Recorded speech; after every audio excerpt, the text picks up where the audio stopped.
कुणबी दाखले थांबवू नका, अधिकाऱ्यांविरोधात आंदोलन करावे लागेल असा इशारा मराठा स्वराज्य संघाचे अध्यक्ष महादेव साळुंखे यांनी दिलाय। ते साळुंखे म्हणाले, भाजपाने लोकसभा निवडणुकीत मराठ्यांविरोधात ओबीसींनाही उठवून बसवलं। मराठा उमेदवारांना विधानसभा निवडणुकीत पाडण्याची भाषा ओबीसी नेते प्रकाश शेंडगे करतात, पण ते स्वतः लोकसभेला किती मते मिळवू शकले याचा त्यांना विसर पडलाय।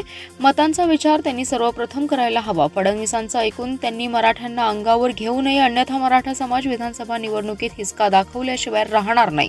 सर्व याचिकाकर्ते आरएसएस आणि भाजपाचे कार्यकर्ते होते। आरक्षण देतो असं वरवर बोलून प्रत्यक्षात आरक्षणातील मुख्य अडचण तेच आहे। त्यामुळे मराठ्यांचे खरे शत्रू कोण आहे हे ओळखण्याची आता वेळ आली आहे। साळुंखे म्हणाले, सांगलीत गेल्या 5 वर्षात केलेल्या कोट्यावधी रुपयांच्या कामापेक्षा गैरव्यवहारात जास्त झालाय। आराखड्यातील 50% रक्कम कोणाच्या खिशात गेली हे आता मतदार सर्वसामान्य नागरिकांनी ओळखलंय। सांगलीतील 100 फुटी रस्ता, सांगलीला जोडणाऱ्या पुलांची कामेही रखडली आहेत। राजवाड्यातील मैदानाच्या डांबरीकरणावर 2 कोटी खर्च दाखवलाय। ही बाब गंभीर आहे, त्याची चौकशी करून संबंधितांवर कारवाई झाली पाहिजे अशी मागणी त्यांनी यावेळी केली आहे।